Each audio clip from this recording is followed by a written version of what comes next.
बिस्मिल्लाहिर्रहमानिर्रहीम। Dear students, अस्सलाम वालेकुम। काफ़ी अरसे तक ये समझा जाता रहा कि neurons are the major part of the central nervous system और nervous system, but with the passage of time, वक़्त गुजरने के साथ जब रिसर्चेज हुई तो उनमें पता चला कि neurons are not only the major part of the nervous system, they are actually the half part of the nervous system. The remaining half part of the nervous system is composed of another type of cells. यानी कि neurons जो हैं, researches ने ये बताया कि neurons जो हैं वही सिर्फ major part of the nervous system नहीं है, बल्कि न्यूरॉन्स सिर्फ हाफ पार्ट है नर्वस सिस्टम का. तो बाकी जो half part of nervous system या सेंट्रल नर्वस सिस्टम है वो कुछ और सेल्स पर मुश्तमिल है जिनको हम कहते हैं ग्लिया या ग्लियल सेल्स. तो आज हम डिस्कस करेंगे कि what are glial cells and what are their functions and what are their types. हम ग्लियल सेल को डिस्कस करेंगे, उनके फंक्शंस को और उनकी टाइप्स को. तो स्टार्ट करते हैं ग्लियल सेल से कि what are glia. The supporting cells. Glia are the supporting cells found throughout the nervous system that provide various types of support for neurons. यानी कि ग्लियल सेल्स ऐसे सेल्स हैं जो न्यूरॉन्स को सपोर्ट करने के लिए काम आते हैं और ये through out the central nervous system मौजूद होते हैं. यानी कि न्यूरॉन्स जो है उनका मेन काम जो है दैट इज़ कम्युनिकेशन. लेकिन न्यूरॉन्स जो है हर वक्त काम करते रहते हैं और उनके पास कोई न्यूट्रिएंट्स और न्यूट्रिशन के लिए कोई स्टोरेज का बंदोबस्त नहीं है. आप इमेजिन करें कि आप हर वक्त काम करें, ठीक है, आप हर वक्त काम करते रहें और आपको खुराक ना मिले तो व्हाट विल हैपन, क्या होगा. एंड यही होगा ना कि आप बिल्कुल वीक होते जाएंगे और लास्ट में जो है वो डेड हो जाएंगे. तो यही हाल न्यूरॉन का है कि न्यूरॉन के अपने पास जो है वो खुराक का कोई बंदोबस्त नहीं है. उनको खुराक के लिए कोई और सोर्स चाहिए जहाँ पे स्टोरेज मौजूद हो. जब भी उनको कोई खुराक की ज़रूरत पड़े तो वो वहाँ से ले सकें. तो glia actually provide the space and storage for the neurons. तो ये ग्लिया सेल जो है वो न्यूरॉन्स की खिदमत के लिए हर वक्त हाजिर रहते हैं. तो न्यूरॉन्स के लिए बहुत सारे ये फंक्शन परफॉर्म करते हैं. तो सबसे पहले फंक्शन जो है वो आप इसके नाम से देख लें कि पहला फंक्शन जो है इसके नाम से पता चलता है कि ग्लिया जो है that is derived from the word glue. Glue से निकला है. तो पहला फंक्शन इसका ये है कि they do indeed glue to the CNS यानी कि सेंट्रल नर्वस सिस्टम टुगेदर. यानी कि ये ग्लू प्रोवाइड करते हैं सेंट्रल नर्वस सिस्टम को ताकि वो अपनी एक शेप में रहें और इकट्ठे रहें. तो हमें आज जो ब्रेन की शेप नज़र आती है, ठीक है, वो ख़ास स्ट्रक्चर है ब्रेन का, स्पाइनल कार्ड का, तो that is due to the presence of glia cells. ठीक है. तो उसकी शेप बनाने में, उस शेप को एक शक्ल देने में, मतलब ब्रेन को एक शक्ल देने में सारा का सारा जो हाथ है दैट इज ग्लियल सेल्स जो उनको ग्लू प्रोवाइड करते हैं ताकि वो न्यूरॉन्स जो हैं आपस में जुड़े रहें. तो एक फंक्शन तो ये हो गया. दूसरा फंक्शन उनका ये है, they supply nourishment to neurons. Glial cell जो है उनको न्यूट्रिएंट्स प्रोवाइड करते हैं जिनकी न्यूरॉन्स को ज़रूरत होती है. ठीक है.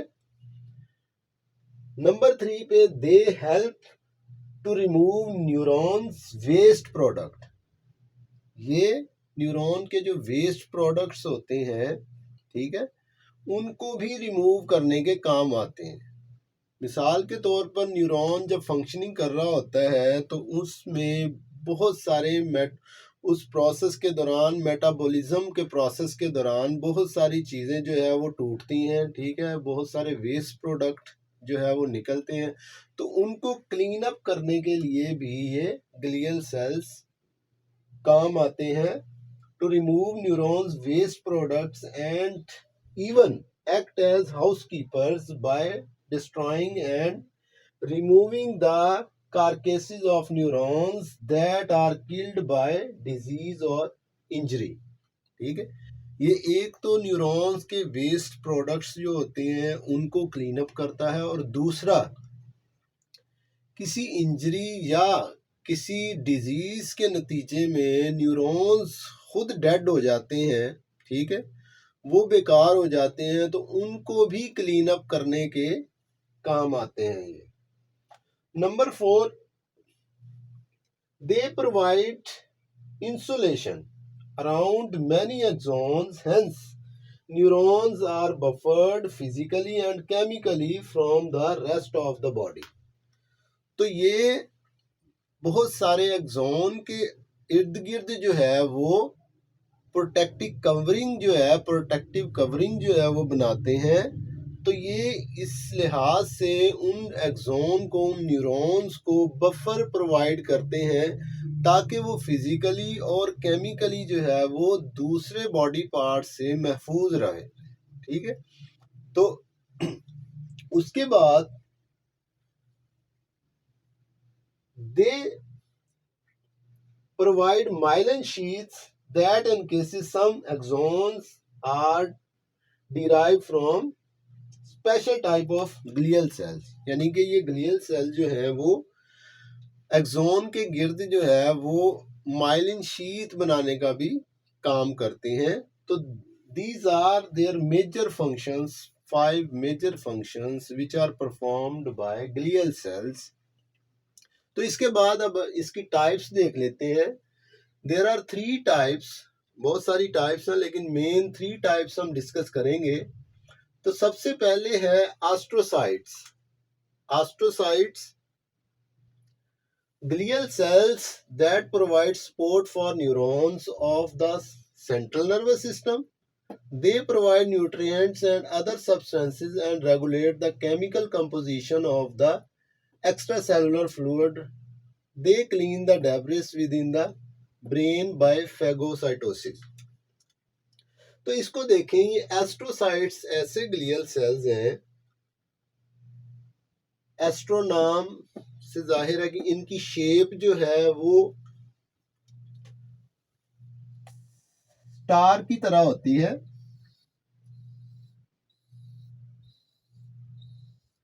इसीलिए इसको एस्ट्रोसाइट्स कहते हैं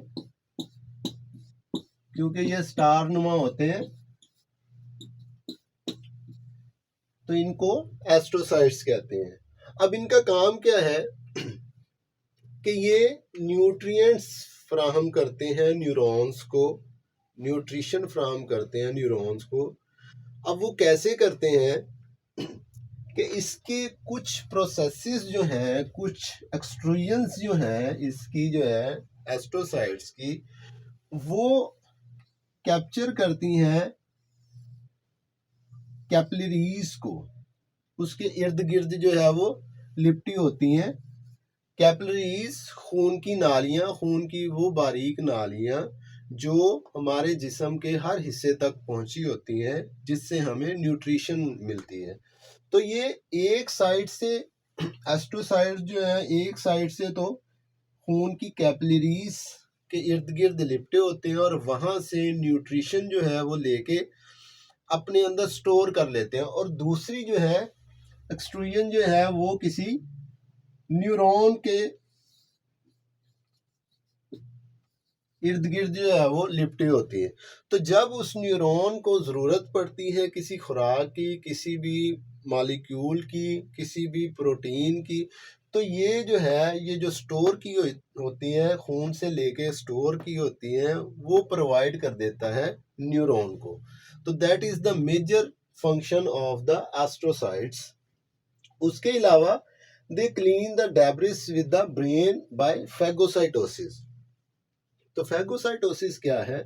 phagocytosis is actually the process by a cell by which it engulf the other cell, other dead cell or other element or substance। ये फैगोसाइटोसिस ऐसा प्रोसेस है जिसके जरिए वो किसी भी डेड सेल को या किसी और सब्सटेंस को अपने अंदर जो है वो एंगल्फ करता है और उसको डिस्ट्रॉय करके उसको डीजनरेट कर देता है, उसके बेसिक एलिमेंट्स में डिवाइड कर देता है। फॉर एग्जांपल, ये एक सेल है, तो ये एक वेस्ट प्रोडक्ट है। अब इसको इसने क्लीन करना, वो कैसे करेगा कि ये इसके करीब आएगा, ठीक है, तो इसके करीब आके ये ऐसे, फिर उसके बाद ये इसको अपने अंदर जो है वो एंगल्फ करेगा ऐसे, और लास्ट में जो है ये डेब्रिस जो है इसके अंदर चला जाएगा। तो यहाँ से कुछ एंजाइम्स होते हैं जो इसको डीजनरेट करते हैं और इसके बेसिक पार्ट्स में, बेसिक अज्जा में, बेसिक मॉलिक्यूल्स में या एलिमेंट्स में डिवाइड कर देते हैं, ठीक है। तो ये इस लिहाज से यहाँ से क्लीन हो जाता है डेब्रिस। तो that process is called phagocytosis.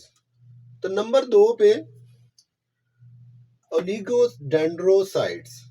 Oligodendrocyte, that is the second type of the glial cells, oligodendrocytes. तो ओलिगोडेंड्रोसाइट्स क्या है? Glial cells in the central nervous system that forms myelin sheaths. तो ये ओलिगोडेंड्रोसाइट्स हैं जो सिर्फ सेंट्रल नर्वस सिस्टम में मौजूद होते हैं, और इनका बेसिक काम क्या है? एक्सोन के गिर्द जो है वो माइलिन शीथ बनाना, ठीक है। इस यहाँ पे हमने फंक्शन डिस्कस किया था ना कि दे प्रोवाइड इंसुलेशन, ठीक है, और हेंस दे बफर, ये बफर फ्राहम करते हैं, यानी कि ये माइलिन शीथ बना के दो न्यूरॉन्स को या दो जो है वो सेल्स को आपस में रगड़ खाने से महफूज रखते हैं। तो ये स्पेशल टाइप ऑफ सेल्स कौन से हैं? ओलिगोडेंड्रोसाइट्स, जो माइलिन शीथ बनाते हैं। नंबर 3 पे third type of glial cells are microglia. Micro मतलब छोटे, ग्लिया ग्लियल सेल्स। तो ये बहुत ही the smallest of the glial cells, ये ग्लियल सेल्स में सबसे छोटे सेल्स होते हैं। Act as phagocytes and protect the brain from invading microorganisms। तो ये क्या काम करते हैं? Act as phagocytes. फैगोसाइटोसिस को हमने पढ़ा है यहाँ पे, तो ये भी फैगोसाइट्स का काम करते हैं, यानी कि ये प्रोटेक्ट करते हैं ब्रेन को फ्रॉम इन्वेडिंग माइक्रो ऑर्गेनिजम्स, यानी कि ब्रेन में माइक्रो ऑर्गेनिज्म जो बाहर से आते हैं उनको दाखिल होने से, उनको इन्फेक्ट करने से रोकते हैं बाय फैगोसाइटोसिस। उनको एंगल्फ कर लेते हैं ब्रेन में जाने से पहले, ठीक है, ताकि ब्रेन को कोई उन माइक्रो ऑर्गेनिज्म से, जैसे डिफरेंट टाइप्स के बैक्टीरिया होते हैं, तो उनसे कोई इंजरी ना हो, उनसे कोई नुकसान ना हो। तो इस लिहाज से ये ब्रेन में इम्यून सिस्टम को भी बढ़ाते हैं, ठीक है। तो that was all about the glial cells. तो इसके साथ ही हम आज का जो टॉपिक है उसको वाइंड अप करते हैं। तो नेक्स्ट वीडियो में इंशाल्लाह ताला नेक्स्ट टॉपिक के साथ हाजिर होंगे। तब तक के लिए अल्लाह हाफिज़, अस्सलाम वालेकुम।